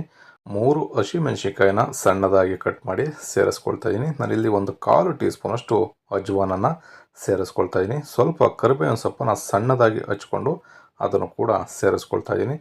1 ಇಂಚಷ್ಟು ಶುಂಠಿನ ಈ ರೀತಿ ಸಣ್ಣದಾಗಿ ಕಟ್ ಮಾಡಿಕೊಂಡು ಸೇರಿಸ್ಕೊಳ್ತಾ ಇದ್ದೀನಿ. ಇದಕ್ಕೆ ಈಗ 1/4 ಟೀ ಸ್ಪೂನಷ್ಟು ಅರಿಶಿಣದ ಪುಡಿ, 2 ಟೀ ಸ್ಪೂನಷ್ಟು ಅಚ್ಚ ಖಾರದ ಪುಡಿನ ಸೇರಿಸ್ಕೊಳ್ತಾ ಇದ್ದೀನಿ. ಮೆಣಸು ಪುಡಿನ ಸೇರಿಸ್ಕೊಳ್ತಾ ಇದ್ದೀನಿ. ರುಚಿಗೆ ತಕ್ಕಷ್ಟು ಉಪ್ಪನ್ನು ಸೇರಿಸ್ಕೊಂಡಿದ್ದೀನಿ. ಸ್ವಲ್ಪ ಕೊತ್ತಂಬರಿ ಸೊಪ್ಪನ್ನು ಸಣ್ಣದಾಗಿ ಹಚ್ಚಿ ಅದನ್ನು ಕೂಡ ಸೇರಿಸ್ಕೊಳ್ತಾ ಇದ್ದೀನಿ. 3 ಟೇಬಲ್ ಸ್ಪೂನಷ್ಟು ಅಕ್ಕಿ ಹಿಟ್ಟನ್ನು ಸೇರಿಸ್ಕೊಳ್ತಾ ಇದ್ದೀನಿ. ನಾನಿಲ್ಲಿ 100 ಗ್ರಾಮಷ್ಟು ಕಡಲೆ ಹಿಟ್ಟನ್ನು ತೊಗೊಂಡು ಈ ರೀತಿ ಅರ್ಧ ಕಪ್ಪಿನಷ್ಟು ಸೇರಿಸ್ಕೊಂಡು ಮೊದಲಿಗೆ ನಾವು ಮಿಕ್ಸ್ ಮಾಡ್ಕೋಬೇಕಾಗತ್ತೆ. ನಾವು ಬೋಂಡಕ್ಕೆ ಕಲಿಸ್ದಾಗೆ ಕಡಲೆ ಹಿಟ್ಟನ್ನು ಜಾಸ್ತಿ ಹಾಕಿ ಕಲಸೋದಕ್ಕೆ ಹೋಗಬಾರ್ದು. ಈ ಎಲೆಕೋಸು ಏನಿದೆ, ಈ ಎಲೆಕೋಸು ಮೇಲ್ಗಡೆ ಸ್ವಲ್ಪ ಸ್ವಲ್ಪ ಅಂಟ್ಕೊಂಡ್ರೆ ಸಾಕು ಕಡಲೆ ಹಿಟ್ಟು. ಅದಕ್ಕೆ ನಾವು ಕಲಿಸ್ಕೋಬೇಕಾಗತ್ತೆ. ಇದಕ್ಕೆ ನಾನೀಗ 3 ಟೇಬಲ್ ಸ್ಪೂನಷ್ಟು ಎಣ್ಣೆನ ಕಾಯಿಸಿ ಸೇರಿಸ್ಕೊಳ್ತಾ ಇದ್ದೀನಿ. ಈ ರೀತಿ ಎಣ್ಣೆನ ಕಾಯಿಸಿ ಸೇರಿಸ್ಕೊಳ್ಳೋದ್ರಿಂದ ನಿಮಗೆ ಕ್ರಿಸ್ಪಿನೆಸ್ಸು ತುಂಬ ಚೆನ್ನಾಗಿ ಬರುತ್ತೆ. ಹೀಗೆ ಇದಕ್ಕೆ ಸ್ವಲ್ಪ ಸ್ವಲ್ಪ ನೀರನ್ನು ಬೆರೆಸಿ ನಾವು ಹಿಟ್ಟನ್ನು ಕಲಿಸ್ಕೋಬೇಕಾಗತ್ತೆ. ಕಡಲೆ ಹಿಟ್ಟನ್ನು ನಾನು ಆಗಲೇ ಹೇಳ್ದಾಗೆ ತುಂಬ ಜಾಸ್ತಿ ಹಾಕೋದಕ್ಕೆ ಹೋಗಬಾರ್ದು. ನಿಮಗೆ ಉಂಡೆ ಕಟ್ಟಲಿಕ್ಕೆ, ಪಕೋಡನ ಉಂಡೆ ಕಟ್ಟಲಿಕ್ಕೆ ಎಷ್ಟು ಬೇಕೋ ಅಷ್ಟು ನೀವು ಕಡಲೆ ಹಿಟ್ಟನ್ನು ಸೇರಿಸ್ಕೋಬೇಕು. ತುಂಬ ಜಾಸ್ತಿ ಹಾಕ್ಬಿಟ್ರೆ ಬೋಂಡು ಥರ ಆಗಿಬಿಡುತ್ತೆ. ನೋಡಿ, ಈಗ ಎಣ್ಣೆ ಮತ್ತು ಸ್ವಲ್ಪ ನೀರನ್ನು ಬೆರೆಸಿ ಅದಕ್ಕೆ ನಾವು ಕಲಿಸ್ಕೊಂಡ್ರೆ ಸಾಕಾಗುತ್ತೆ. ಏಕೆಂದರೆ ಕ್ಯಾಬೇಜ್ನಲ್ಲಿ, ಎಲೆಕೋಸಿನಲ್ಲಿ ಸ್ವಲ್ಪ ನೀರಿನಂಶ ಇರುತ್ತೆ. ಹಾಗಾಗಿ ನೀರನ್ನು ಕೂಡ ಜಾಸ್ತಿ ಸೇರಿಸೋದಕ್ಕೆ ಹೋಗಬಾರ್ದು. ಈಗ ನಾನೊಂದು ಫ್ರೈ ಪ್ಯಾನ್ ತೊಗೊಂಡು ಎಣ್ಣೆನ ಕಾಯಲಿಕ್ಕೆ ಇಟ್ಕೊಂಡಿದ್ದೀನಿ. ಎಣ್ಣೆ ಚೆನ್ನಾಗಿ ಕಾದ ನಂತರ ನಾವು ಪಕೋಡನ ಬಿಡಬೇಕಾಗತ್ತೆ. ಈ ರೀತಿ ಒಂದು ಪೀಸನ್ನು ಹಾಕಿದ್ರೆ ಗೊತ್ತಾಗುತ್ತೆ. ಈ ರೀತಿ ಎಣ್ಣೆನೂ ಅಷ್ಟೇ, ನೀವು ಕಡಿಮೆ ಎಣ್ಣೆನ ನೀವು ಕಾಯಿಸ್ಕೊಂಡ್ಬಿಟ್ರೆ ನಿಮಗೆ ಎಣ್ಣೆ ಜಾಸ್ತಿನ ಹೀರ್ಕೊಂಡ್ಬಿಡುತ್ತೆ ಪಕೋಡ. ಹಾಗಾಗಿ ಎಣ್ಣೆನ ಚೆನ್ನಾಗಿ ಕಾಯಿಸ್ಕೊಂಡು ನಾವು ಪಕೋಡನ ಸೇರಿಸ್ಬೇಕಾಗತ್ತೆ. ಈ ರೀತಿ ಪಕೋಡನ ಸೇರಿಸಿದ್ಮೇಲೆ ಮೀಡಿಯಮ್ ಫ್ಲೇಮ್ನಲ್ಲಿ ಇಟ್ಕೊಂಡು 4 ರಿಂದ 5 ನಿಮಿಷಗಳ ಕಾಲ ನಾವು ತಿರುಗಿಸಿ ಎರಡೂ ಬದಿನಲ್ಲಿ ಚೆನ್ನಾಗಿ ಇದನ್ನು ರೋಸ್ಟ್ ಮಾಡ್ಕೋಬೇಕಾಗತ್ತೆ. ಎಲ್ಲ ಬೋಂಡನ್ನು ಸೇರಿಸಿ ಆದಮೇಲೆ ನಾನು ಆಗಲೇ ಹೇಳ್ದಾಗೆ ಮೀಡಿಯಮ್ ಫ್ಲೇಮ್ನಲ್ಲಿ ಇಟ್ಕೊಂಡು ನೀವು ಚೆನ್ನಾಗಿ ಬೇಯಿಸ್ಕೋಬೇಕಾಗತ್ತೆ. ನೀವು ಹೈ ಫ್ಲೇಮ್ನಲ್ಲಿ ಇಟ್ಕೊಂಡ್ರೆ ಮೇಲ್ಗಡೆ ಎಲ್ಲ ಚೆನ್ನಾಗಿ ಬೆಂದೋಗ್ಬಿಡುತ್ತೆ. ಒಳಗಡೆ ಎಲ್ಲ ಇಟ್ಟು ಅಷ್ಟು ಚೆನ್ನಾಗಿ ಬೇಯೋದಿಲ್ಲ ಮತ್ತು ಕ್ರಿಸ್ಪಿನೂ ಕೂಡ ಬರೋಲ್ಲ. ನೋಡಿ, ಈ ರೀತಿಯಲ್ಲಿ ತಿರುಗಿಸಿ 4 ರಿಂದ 5 ನಿಮಿಷಗಳ ಕಾಲ ಕಡಿಮೆ ಊರಿನಲ್ಲಿ ಚೆನ್ನಾಗಿ ನೀವು ಬೇಯಿಸ್ಕೊಳ್ಳಿ. ಒಳ್ಳೆ ಕ್ರಿಸ್ಪಿಯಾದಂಥ ಕ್ಯಾಬೇಜ್ ಪಕೋಡ ಮನೆಯಲ್ಲೇ ರೆಡಿ ಆಗುತ್ತೆ. ಎಲೆಕೋಸಿನ ಪಕೋಡನ ಮಾಡಿಕೊಂಡ್ರೆ ಈರುಳ್ಳಿ ಪಕೋಡಗಿಂತ ರುಚಿ ತುಂಬ ಸಖತ್ತಾಗಿರುತ್ತೆ. ಇದನ್ನು ಸಾಸ್ ಏನಾದ್ರು ಮನೆಯಲ್ಲಿ ಇತ್ತು ಅಂದರೆ ಸಾಸ್ ಜೊತೆನಲ್ಲಿ ತಿಂದರೆ ಇನ್ನೂ ಅದ್ಭುತವಾದಂಥ ರುಚಿಯಾಗಿರುತ್ತೆ. ನೋಡಿ, ಈಗ ಚೆನ್ನಾಗಿ 4 ರಿಂದ 5 ನಿಮಿಷ ಫ್ರೈ ಆಗಿದೆ. ಈ ರೀತಿ ಸ್ವಲ್ಪ ಗೋಲ್ಡನ್ ಕಲರ್ ಬಂದ ಮೇಲೆ ಇದನ್ನು ತೆಗಿಬೇಕು. ತುಂಬ ಜಾಸ್ತಿ ನಾವು ಬೇಯಿಸ್ಬಿಟ್ರೆ ಪಕೋಡ ಮೇಲ್ಗಡೆ ಎಲ್ಲ ಸೀದೋಗ್ಬಿಡುತ್ತೆ. ಹಾಗಾಗಿ ಅದಕ್ಕೆ ಬಂದಾಗ ನೀವು ತೆಕ್ಕೊಳ್ಳಿ. ನೋಡಿದ್ರಲ್ಲ ಸ್ನೇಹಿತರೆ, 6 ಬಗೆಯ ಸ್ನ್ಯಾಕ್ಸ್ ರೆಸಿಪಿಗಳನ್ನ ಮಾಡೋದನ್ನು ತೋರಿಸಿದ್ದೀನಿ. ಈ ವಿಧಾನದಲ್ಲಿ ನೀವು ಕೂಡ ಮನೆಯಲ್ಲಿ ಒಂದು ಸಲ ಟ್ರೈ ಮಾಡಿ. ಈ ರೆಸಿಪಿಗಳು ಇಷ್ಟ ಆಗಿದರೆ ಆದಷ್ಟು ಜನಕ್ಕೆ ಶೇರ್ ಮಾಡಿ. ಇನ್ನು ನಮ್ಮ ಚಾನಲ್ನ ಸಬ್ಸ್ಕ್ರೈಬ್ ಮಾಡ್ಕೊಂಡಿಲ್ಲ ಅಂತಂದರೆ ಸಬ್ಸ್ಕ್ರೈಬ್ ಮಾಡ್ಕೊಳ್ಳಿ. ಹಾಗೆ ಫೇಸ್ಬುಕ್ಕಲ್ಲಿ ನೋಡ್ತಾ ಇರ್ತಕ್ಕಂಥವ್ರು ನಮ್ಮ ಪೇಜನ್ನು ಫಾಲೋ ಮಾಡ್ಕೊಳ್ಳಿ. ಮರಿದೇನೆ, ಈ ರೆಸಿಪಿನ ನೀವು ಕೂಡ ಒಂದು ಸಲ ಟ್ರೈ ಮಾಡಿ ಹೇಗಿತ್ತು ಅಂತ ಕಮೆಂಟ್ ಮಾಡಿ. Thank you.